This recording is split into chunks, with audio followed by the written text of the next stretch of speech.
አርዕስተ ዜና። ከግንቦት 5 በኋላ እንደሚሰረዝ በምርጫ ቦርድ ማስጠንቀቂያ የተሰጠው ህወሓት አሁንም እንደ አዲስ እንደማይመዘገብ አስታወቀ። የዓለም አብያተ ክርስቲያናት ምክር ቤት በአማራ ክልል በድሮን በመታገዝ የሚደረገውን የሰላማውያን ሰዎች ጥቃት አወገዙ።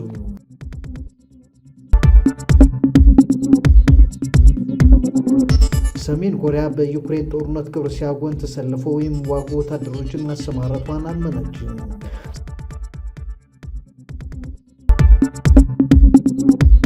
ሰላም፣ እንዴት ቆያችሁ? ውድ የኢትዮ ሞኒተር ቤተሰቦች፣ እነኝህና ሌሎች ጉዳዮች ወደ እናንተ እናደርሳለን። እስከ ዝግጅታችን ፍጻሜ አብራችሁ እንድትቆዩ ጋበዝን። ወደ ዝርዝራቸው እንለፍ። ከግንቦት 5 በኋላ እንደሚሰረዝ በምርጫ ቦርድ ማስጠንቀቂያ የተሰጠው ህወሓት አሁንም እንደ አዲስ እንደማይመዘገብ አስታወቀ። በምርጫ ቦርድ በተቀመጠው ቀነ ገደብ መሰረት ህልውና ሙሉ በሙሉ ሊሰረዝ 2 ሳምንታት የቀረው ህዝባዊ ወያነ ሓርነት ትግራይ በድጋሚ ምንም አይነት የምዝገባ እንደማያካሄድ አስታወቀ። ፓርቲው ሚያዝያ 16 ቀን 2017 ዓ.ም ባወጣው መግለጫ አደራዳሪዎች የአፍሪካ ህብረት ፓነልና ዓለም አቀፍ ማህበረሰብ የህወሓትን ህግ እውቅና አለመመለስ በስምምነቱ ላይ የሚያስከትለውን አደገኛ መዘዝ ተረድተው የድርሻቸውን እንዲወጡ ሲል ጠይቀዋል።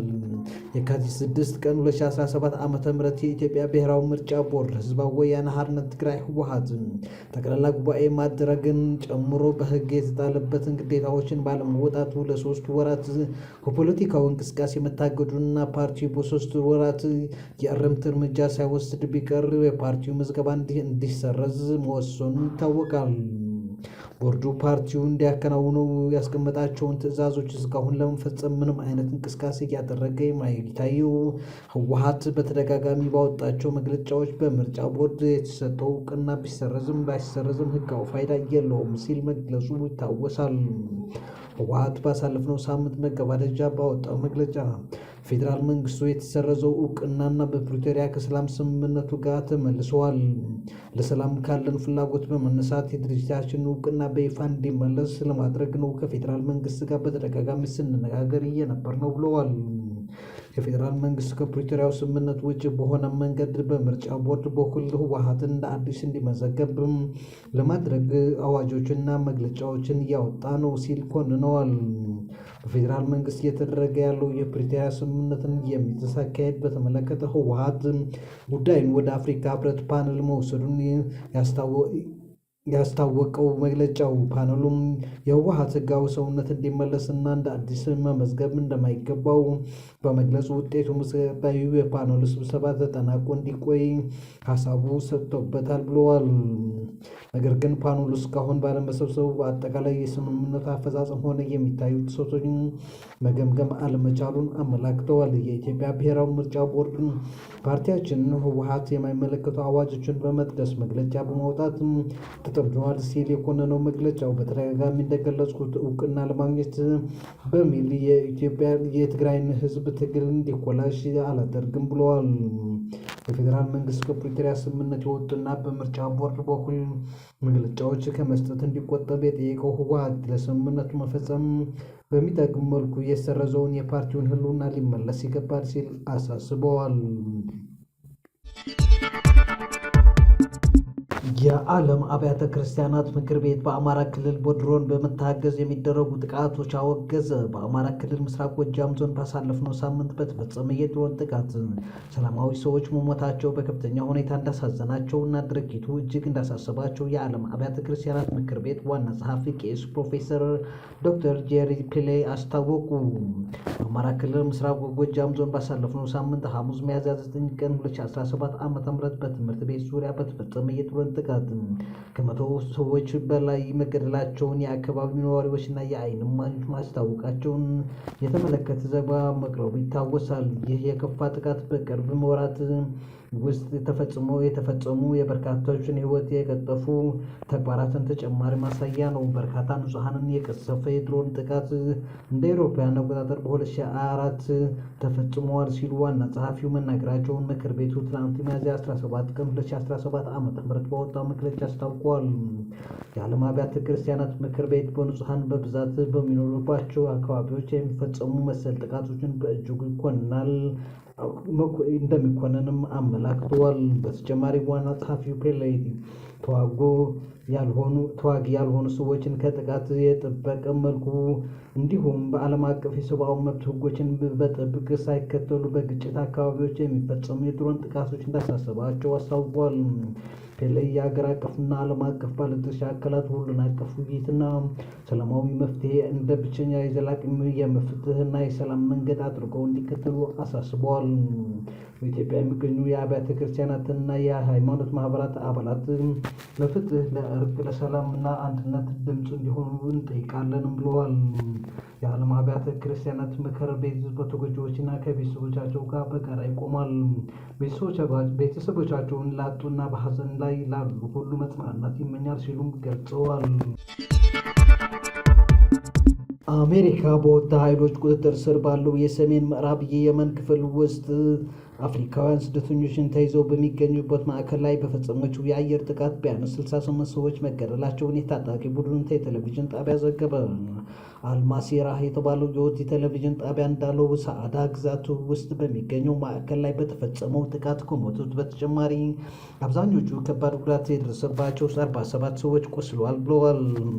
ጣቢያው በአንድ የወደመ ህንፃ ፍርስራሽ ስር የተቀበሩ የበርካታ ሰዎች አስከሬኖችን የሚያሳይ አሰቃቂ ምስሎችን አሳይተዋል።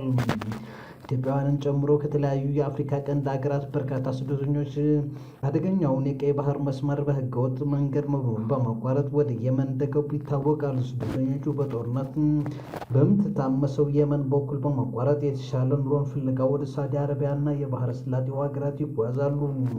ዓለም አቀፍ የስደተኞች ድርጅት እንደሚለው ስደተኞቹ ብዝበዛ፣ ጥቃትና ጦርነት በሚካሄድባቸው ቀጠናዎች በአደጋ ውስጥ መጓዝ ይጠበቅባቸዋል።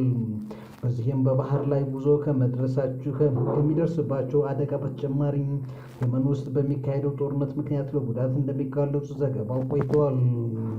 ምንም እንኳን በሚካሄደው ጦርነት ምክንያት የደህንነት ስጋት ቢኖሩም ባለፈው የአውሮፓውያን ዓመት ከ60 ሺህ በላይ ስደተኞች ወደ የመን የገቡ ሲሆን በአብዛኞቻቸው ምንም ድጋፍ አያገኙም። አሁን በአሜሪካ ጥቃት በስደተኞች ማቆያ ላይ ደረሰ ስለተባለው ጉዳት ከአሜሪካ ጦር ሰራዊት በኩል ወዲያውኑ የተሰጠ ምላሽ የለም። ነገር ግን ይህ ጉዳት የመድረሱ ዜና የተሰማው የአሜሪካ ማዕከላዊ እዝ ፕሬዚዳንት ትራምፕ በሁቲዎች ላይ የሚፈጽመው ጥቃት እንዲጠናከር ትዕዛዝ ከሰጡ ከሳምንታት በኋላ ሰራዊቷ የመን ውስጥ ከ800 በላይ ኢላማዎችን መምታቱን ካሳወቀ ከሰዓታት በኋላ ነው።